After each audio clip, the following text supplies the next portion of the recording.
الشيطان الرجيم بسم الله الرحمن الرحيم إذا جاء نصر الله والفتح ورأيت الناس يدخلون في دين الله أفواجا فسبح بحمد ربك واستغفره إنه كان توابا صدق اللہ العظیم۔ سورہ نصر کے نام سے قرآن کریم کی یہ صورت ہے اور عموماً جو صورتیں نماز میں پڑھی جاتی ہیں ان میں سے ایک صورت ہے۔ اس صورت کا نزول مدینہ منورہ میں ہوا ہے۔ روایات میں یہ ملتا ہے کہ رسول اللہ صلی اللہ علیہ وسلم پر مکمل صورت جو آخری نازل ہوئی ہے وہ یہی صورت ہے۔ اس کے بعد کوئی مکمل صورت آپ پر نہیں آئی، البتہ کچھ آیات آئی ہیں مختلف انداز سے، جیسے اس کے نزول کے بعد الیوم اکملت لکم دینکم واتممت علیکم نعمتی ورضیت لکم الاسلام دینا، یہ آیت آئی۔ اس کے کچھ وقت کے بعد سورہ نساء کی آخری آیت آئی، یستفتونک فی النساء قل اللہ یفتیکم فی الکلالہ، پوری آیت تقریباً آدھے صفحے کی ہے۔ اس کے کچھ وقت کے بعد واتقوا یوما ترجعون فیہ الی اللہ ثم توفی کل نفس ما کسبت وہم لا یظلمون۔ اس طرح سے مختلف آیات تو آئی ہیں لیکن کوئی مکمل صورت میں نہیں آئی اس صورت کے بعد۔ اور اس صورت کے بعد نبی کریم صلی اللہ علیہ وسلم کم و بیش 2 سال اس دنیا میں رہے ہیں، بلکہ بعض روایات میں تو یہ بھی ملتا ہے کہ اس صورت کے نزول کے بعد آپ نے فرمایا کہ بس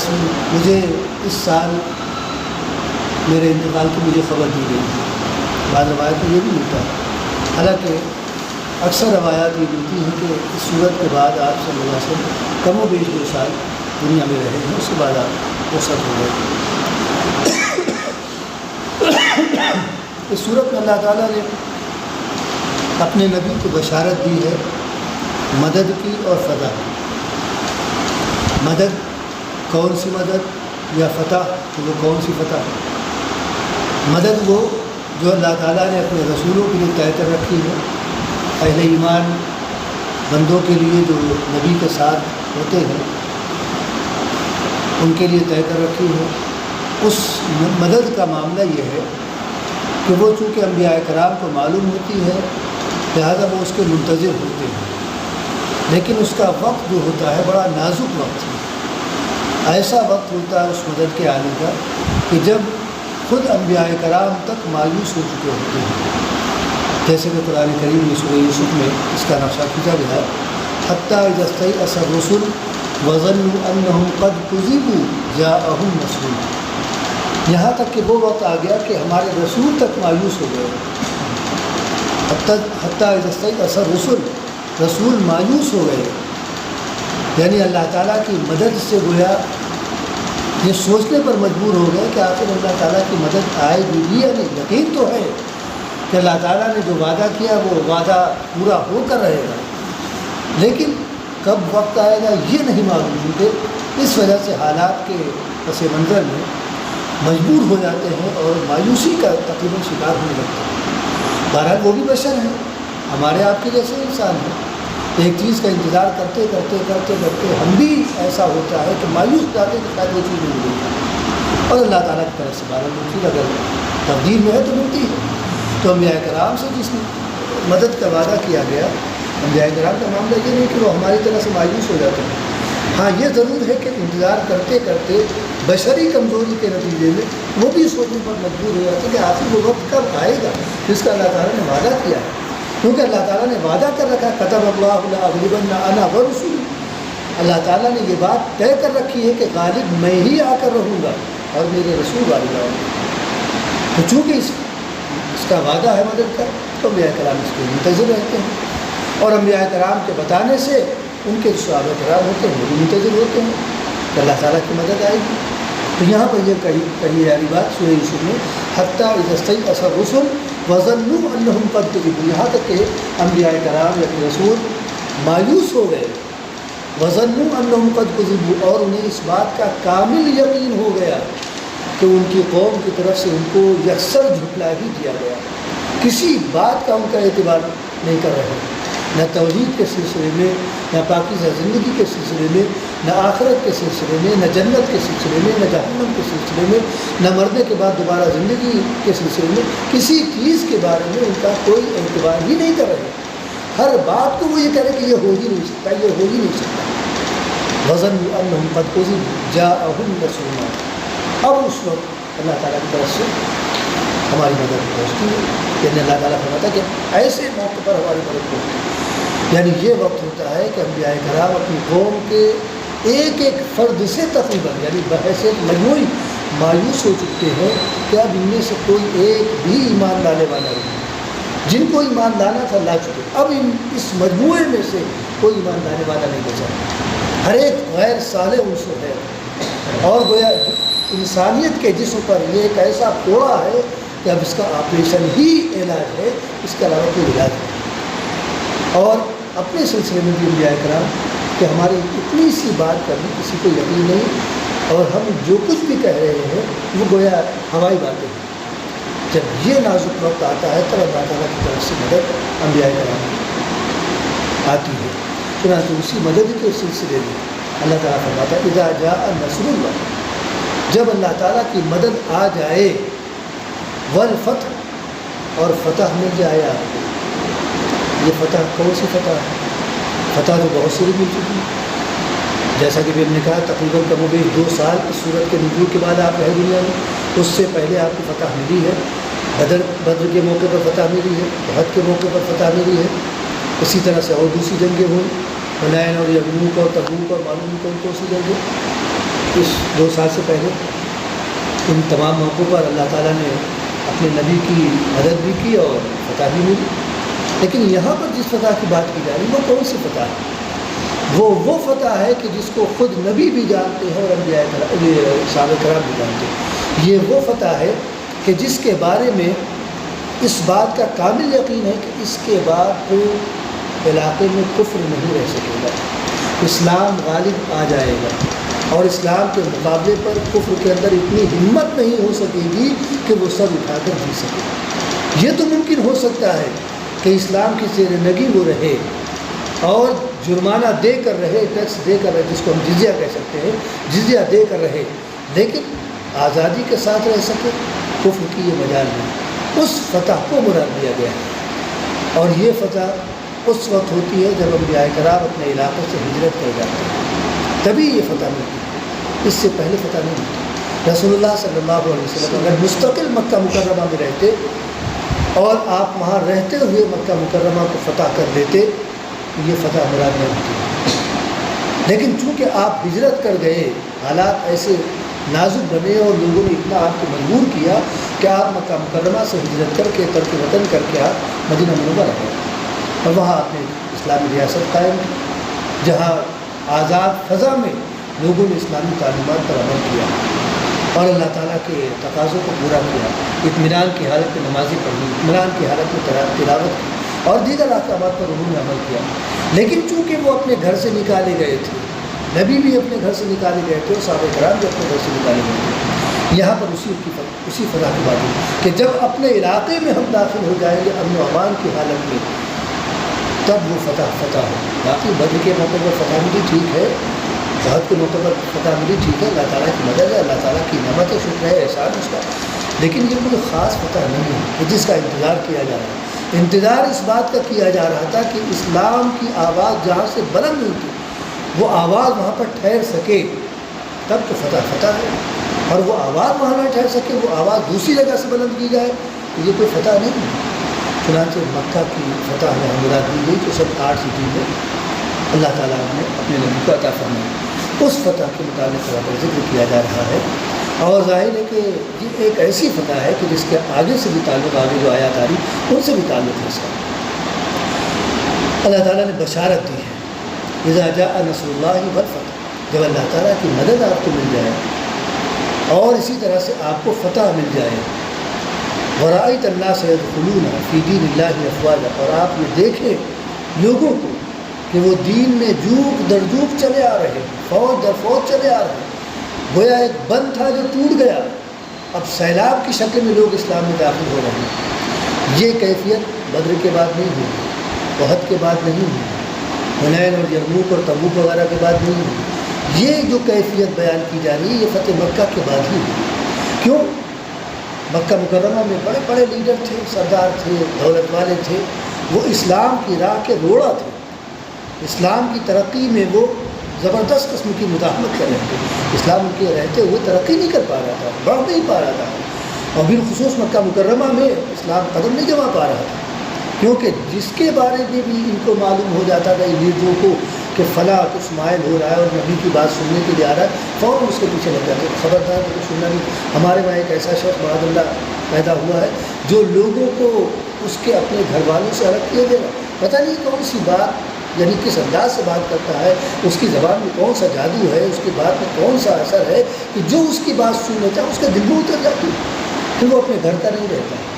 بیوی ہے تو شوہر سے کوئی تعلق نہیں، شوہر ہے تو بیوی سے کوئی تعلق نہیں، بچوں سے کوئی تعلق نہیں، ماں باپ سے کوئی تعلق نہیں، بہن بھائیوں سے کوئی تعلق نہیں، یعنی اپنے پورے خاندان کو ان کے لیے چھوڑ دیتا ہے اور ان کا ہو کر رہ جاتا ہے۔ عجیب قسم کی وہ آواز ان کی اور عجیب قسم کا وہ انسان کہ جس کو دیکھو وہ اپنا بنا لیتا ہے، لہٰذا خبردار سنتی۔ اس موقع پر کھلا اسلام کا قبول کرنا بالکل ہی گویا تصور میں نہیں کیا لایا جا سکتا، اور جو لوگ خاموشی کے ساتھ قبول کر بھی لیتے تھے تو اپنے اسلام کو یا تو چھپاتے تھے یا اپنی جان پر کھیل جاتے تھے۔ حضرت ابو ذر غفاری رضی اللہ عنہ کا واقعہ ہے کہ وہ اسلام قبول کیا انہوں نے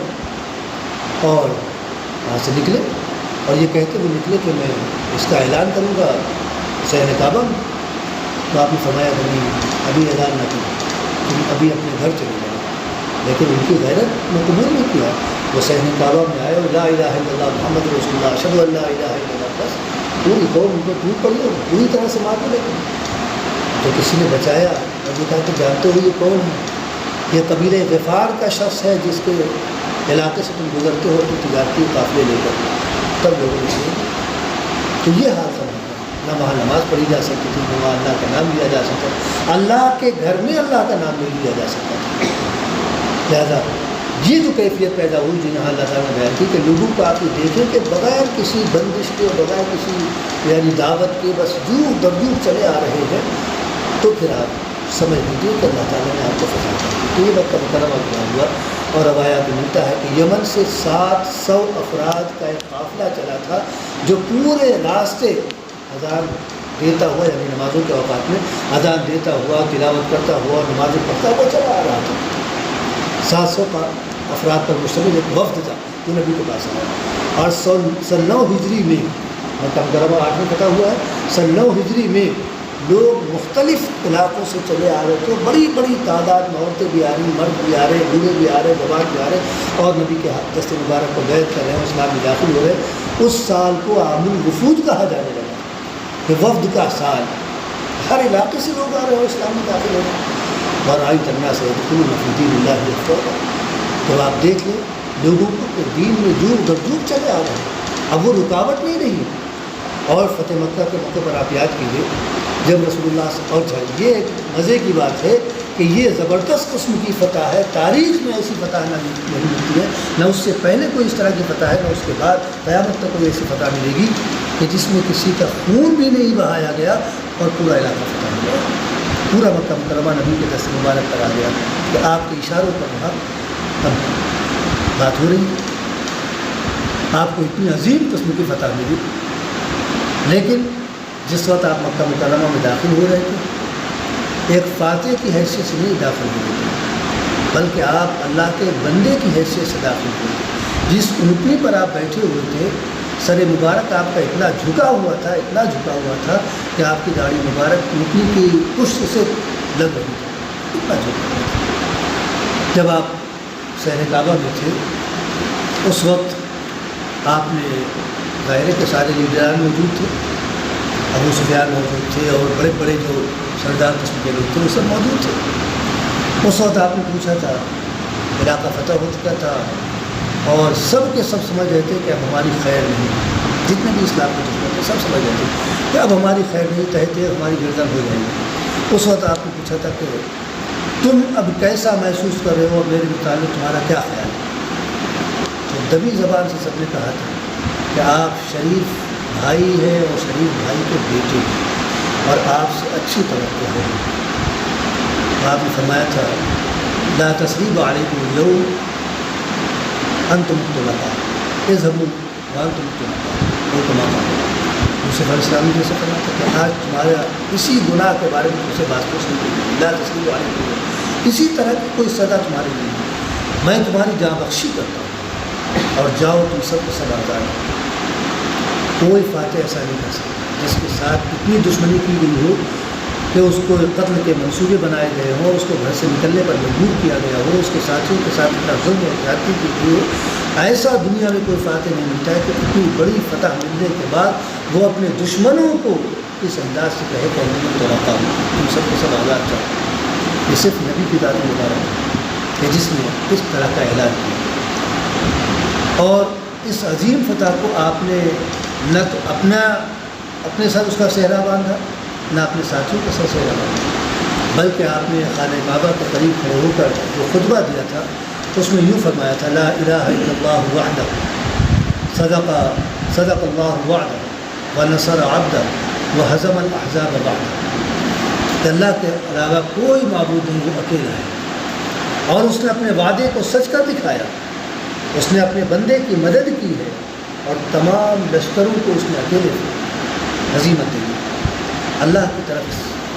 فتح کو نبی نے جوڑا کہ ہماری یہ کوئی کوشش، ہماری سائی کا نتیجہ نہیں ہے، ہماری محنتوں کا اور ہماری تدبیروں کا نتیجہ نہیں ہے، یہ اللہ تعالیٰ نے فتح عطا فرمائی ہے، اللہ تعالیٰ نے اپنی مشیت سے یہ فتح ہم کو دی ہے، اور جو کچھ بھی اس فتح کا کریڈٹ ہے وہ اللہ تعالیٰ نے کر جاتا ہے، اس کی مشیت تھی، اس کی حکمت تھی، اس موقع پر ہم کو فتح ملی۔ اس میں سبب بھی دیا گیا ہے اور آپ کو دنیا کے تمام انسانوں کو، بالخصوص مسلمانوں کو،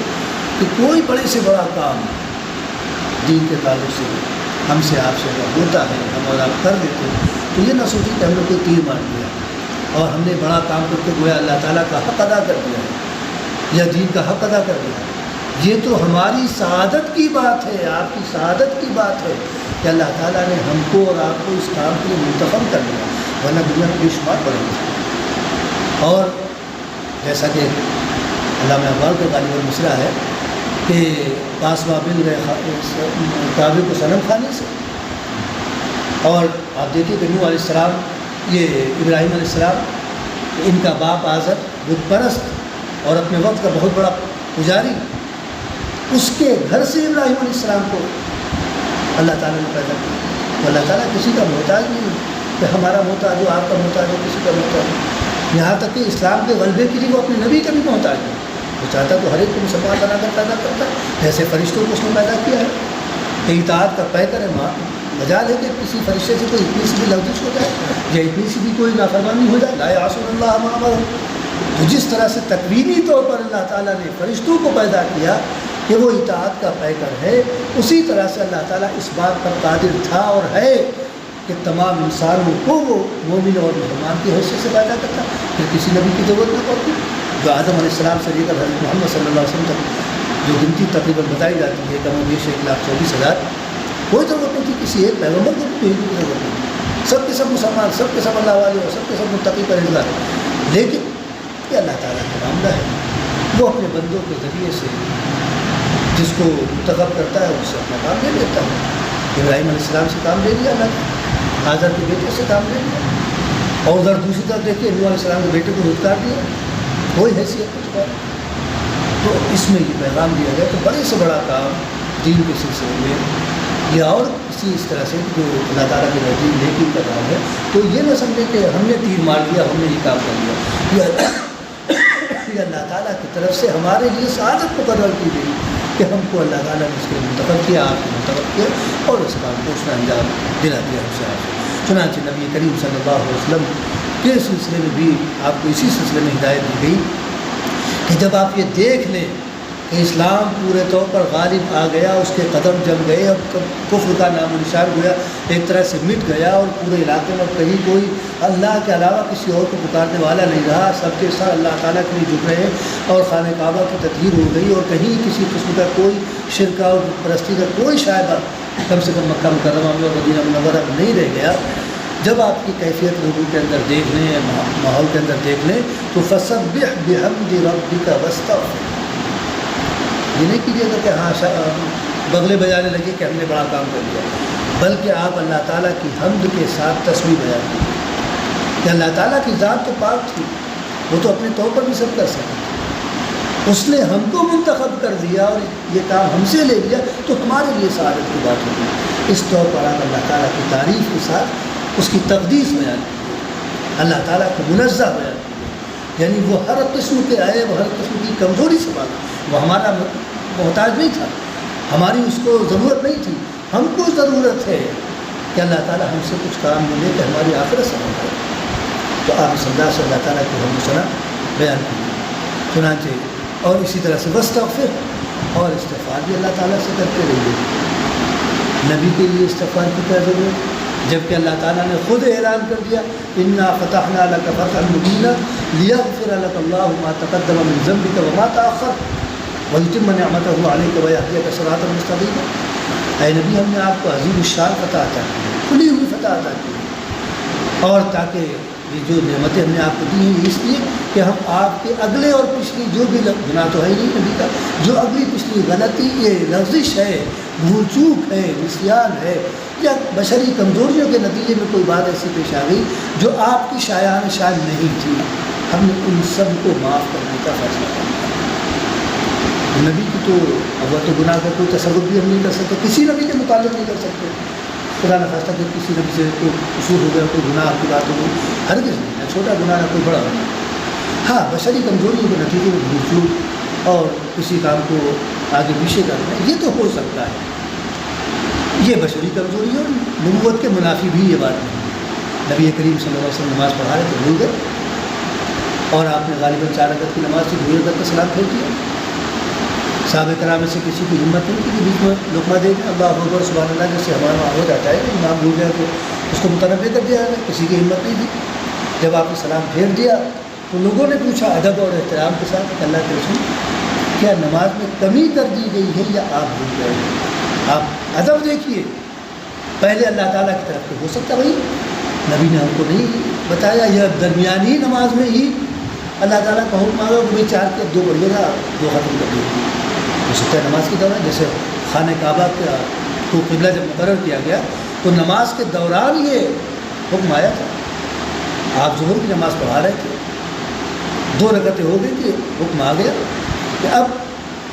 فولی وجہک شطر المسجد الحرام، مسجد حرام کی طرف اپنا رخ کریے۔ نماز کی حالت ہی میں آپ بھول گئے، رکوع کی حالت میں آپ بھول گئے، اور آپ نے 2 رکعتیں مسجد اقصیٰ کی طرف پڑھی تھی، پھر باقی جو 2 رکعتیں تھیں وہ آپ خانہ کعبہ کی طرف۔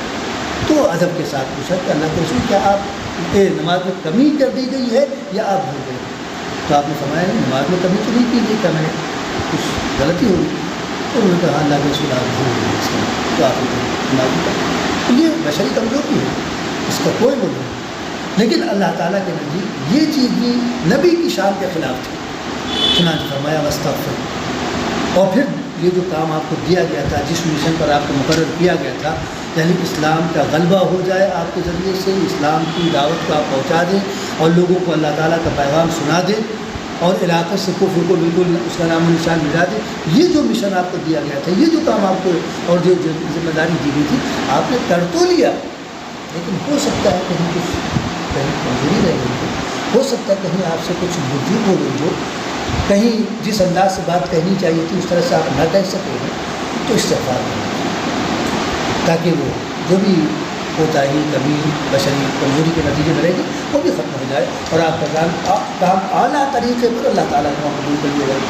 ایک بات، دوسری بات یہ کہ استغفار ہمیشہ گناہ کے سلسلے میں نہیں ہوتا ہے، استغفار کا ایک مطلب یہ بھی ہوتا ہے کہ اس سے درجات بلند ہوتے ہیں۔ انبیاء کرام کے لیے جو ہم اور آپ صلی اللہ علیہ وسلم یا اور کسی بھی انداز سے کرتے ہیں، اس کا مطلب یہ نہیں ہے کہ درود و سلام ہو اور یہ ہو اور وہ اور نبی کے درجات، نبی کے گناہ معاذ اللہ نبی کے گناہ، ہاں ہماری آپ کی ان دعاؤں کے نتیجے میں نبی کے درجات کو بلند کیا جائے، اور اللہ کے جو نیک بندے ہوتے ہیں ان کے لیے جب ہم استغفار کرتے ہیں تو مطلب تو ہوتا ہے کہ ان کے گناہ تو نہیں ہمارے اپنے علم کے مطابق، باقی اللہ تعالیٰ حقیقت کو لاتا ہے، ان کے درجات کو بلند کیا جائے۔ تو استغفار کا ایک مطلب یہ بھی ہوتا ہے، ہمیشہ یہی مطلب نہیں کہ گناہ سے معافی، اور نبی خود استغفار اپنی کیا کرتے تھے، آپ نے خود فرمایا۔ اور اس آیت کے آنے کے بعد فسبح بحمد ربک واستغفر، اس کے بعد حضرت عائشہ رضی اللہ عنہ فرماتی ہیں، حضرت ام سلمہ رضی اللہ عنہ فرماتی ہیں کہ آپ کثرت کے ساتھ سبحان اللہ سبحانک اللہم وبحمدک استغفر اللہ واتوب الیہ کثرت کے ساتھ پڑھتے تھے۔ بلکہ پوچھا بھی ام المؤمنین حضرت عائشہ رضی اللہ عنہ کہ اللہ کو سنیے آپ بہت زیادہ پڑھنے لگے، تو آپ نے فرمایا مجھے اللہ تعالیٰ کی طرف سے اس کا حکم دیا گیا ہے، اس لیے میں کثرت سے پڑھتا ہوں سبحان اللہ سبحانک اللہم وبحمدک سبحان اللہ وبحمدہ استغفر اللہ واتوب الیہ۔ اور اس کے علاوہ عام حالات میں آپ نے لوگوں کو حکم دیا یا ایھا الناس توبوا الی اللہ فانی اتوب الیہ واستغفر مئۃ مرۃ کل یوم او کما قال علیہ الصلوۃ والسلام، اے لوگوں اللہ تعالیٰ سے توبہ کیا کرو، میں دن بھر میں 100 مرتبہ اللہ تعالیٰ سے استغفار کرتا ہوں۔ کیا ضرورت ہے استغفار؟ آپ کا تو گناہ نہیں ہے، اور جو لفظیں اللہ تعالیٰ نے اعلان بھی کر دیا کہ ہم نے معاف کر دیا۔ تو اب یہاں پر جو نبی استغفار کر رہے ہیں، اس استغفار کے نتیجے میں آپ کے درجات کو بلند کیا جا رہا ہے، لہٰذا یہاں بھی وہی مطلب ہے کہ آپ کے اس استغفار کے ذریعے سے درجات بلند کیے جائیں گے۔ انہ کان توابا، بلا شبہ وہ اپنے بندوں کی طرف بہت متوجہ ہونے والا ہے۔ تواب اللہ تعالیٰ کی طرف جب اس کا وہ کیا جائے تو اللہ تعالیٰ کی توجہ اپنے بندے کی طرف، کہ اللہ تعالیٰ بہت زیادہ اپنے بندوں کی طرف متوجہ ہونا ہے۔ جب بندہ اللہ تعالیٰ کی طرف متوجہ ہوتا ہے تو اللہ تعالیٰ بھی اپنے بندوں کی طرف متوجہ ہوتا ہے۔ وَيَتُوبُ اللَّهُ عَلَىٰ مَن تَابَ، جو اللہ تعالیٰ کی طرف رخ کرتا ہے، اللہ تعالیٰ کی طرف توجہ کرتا ہے، تو اللہ تعالیٰ بھی اس بندے کی طرف توجہ کرنے لگتا ہے۔ اور ایک حدیث سے ملتا ہے، حدیث قدسی، کہ اللہ تعالیٰ فرماتا ہے کہ جب بندہ میری طرف ایک بارش بڑھتا ہے تو میں اس کی طرف ایک ہاتھ بڑھتا ہوں، اور جب بندہ میری طرف ایک ہاتھ بڑھتا ہے تو میں اپنے بندے کی طرف ایک گز بڑھتا ہوں، اور جب بندہ میری طرف چل کر آتا ہے تو میں اپنے بندے کے پاس دوڑ کر پہنچتا ہوں۔ تو یہ اللہ تعالیٰ کا معاملہ ہے، جو بندہ اللہ تعالیٰ کی طرف رجوع کرتا ہے، اللہ تعالیٰ کی طرف رجوع ہوتا ہے، اللہ تعالیٰ پورے گویا انہماک کے ساتھ اور پورے اہتمام کے ساتھ اپنے بندے کی طرف توجہ کرتا ہے اور اپنی رحمتوں میں اس کو سمجھتا ہے۔ تو یہ سورہ نصر کا مطلب اس انداز سے۔ اس سورت کے سلسلے میں ایک بات یہ بھی ہے کہ جب یہ سورت نازل ہوئی تو رسول اللہ صلی اللہ علیہ وسلم، شروع میں بتانا رہی کی بات رہ گئی تھی، رسول اللہ صلی اللہ علیہ وسلم پر جب یہ صورت نازل ہوئی تو آپ نے صحابہ کرام کو جمع کیا،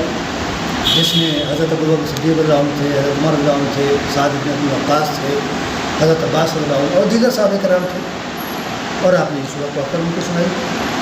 تو سب نے بڑی خوشی کا اظہار کیا، تمام صحابہ کرام۔ حضرت عباس رضی اللہ عنہ رونے لگے تھے، تو لوگوں نے کہا کیا بات اس میں رونے کی، تو آپ رو رہے، بلکہ نبی نے بھی پوچھا کیا بات ہے، کیوں رونا آ رہی ہے؟ کہ اللہ کے رسول آپ کی موت کی اس میں اطلاع دی ہوئی ہے، تو آپ نے تصدیق کی کہ ہاں اس میں میری موت کی اطلاع ہے۔ اور عبداللہ ابن عباس رضی اللہ عنہ بھی اسی بات کے نقل کرنے والے ہیں کہ اس صورت میں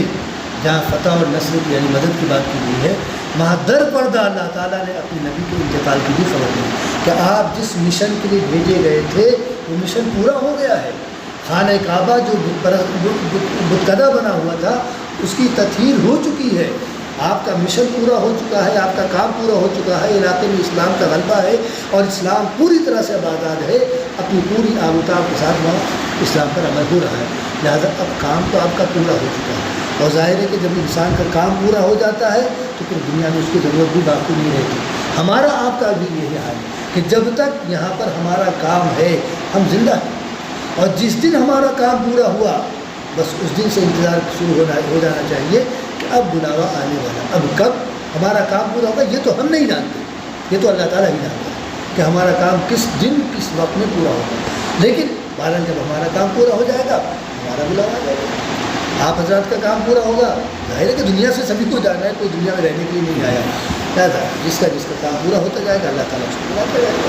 تو چونکہ نبی کا کام پورا ہو گیا تھا، اسلام غالب آ چکا تھا، پوری طرح سے اس کے قدم جم چکے تھے، لہذا مشن پورا ہو گیا، کام پورا ہو گیا، اب نبی کی ضرورت باقی نہیں رہی تھی۔ اس لیے مدد اور فتح کا اعلان کر کے اور یہ کہہ کے کہ اب آپ کی توجہ پورے طور پر اللہ تعالیٰ کی طرف ہو جانی چاہیے، فسبح بحمد ربک واستغفر انہ کان توابا۔ آخر وقت میں گویا اس میں یہ بھی تعلیم دی جا رہی کہ انسان کا جب آخر وقت ہو، یعنی ظاہر کے اعتبار سے جب بڑھاپا آ جائے تو پھر اس کو کثرت کے ساتھ استغفار اور اللہ تعالیٰ کی حمد و ثنا کرنا چاہیے کہ اب اس کا وقت قریب آ چکا ہے۔ لہٰذا ان چیزوں کو سامنے رکھتے ہوئے ہمیں اس صورت کی تلاوت کرنی چاہیے، اور نمازوں میں جب ہم پڑھیں تو ہمارا ذہن بھی اس طرف جانا چاہیے کہ اللہ تعالیٰ نے اس صورت میں اپنے نبی کو کیا پیغام دیا ہے اور کس چیز کا اس میں اظہار کیا گیا ہے، اور اس کے ذریعے سے ہم کو کیا تعلیم دی گئی ہے۔ ان تمام چیزوں کی طرف ہمارا آپ کا ذہن جانا چاہیے، یہی مقصد ہے اس صورت کا، اور اللہ تعالیٰ کی طرف سے یہی پیغام ہے ہمیں اور آپ کو کہ جو بھی کام ہے اللہ تعالیٰ کی کو کریں، اس کی رضا حاصل کرنے کے لیے کریں، اور جب اس کام کو ہم کر چکے تو اس کو یہ نہ سمجھیں کہ ہم نے اپنے بلبوتے پر کیا ہے، بلکہ اللہ تعالیٰ کی طرف سے مشیت تھی، حکمت تھی اور اس کی مدد تھی کہ یہ کام اس نے ہم سے لے لیا، جو ہمارے لیے آخرت کا یعنی ذخیرہ ہو گیا۔ اللہ تعالیٰ اس انداز سے تمام مسلمانوں کو سوچنے سمجھنے اور عمل کرنے کی توفیق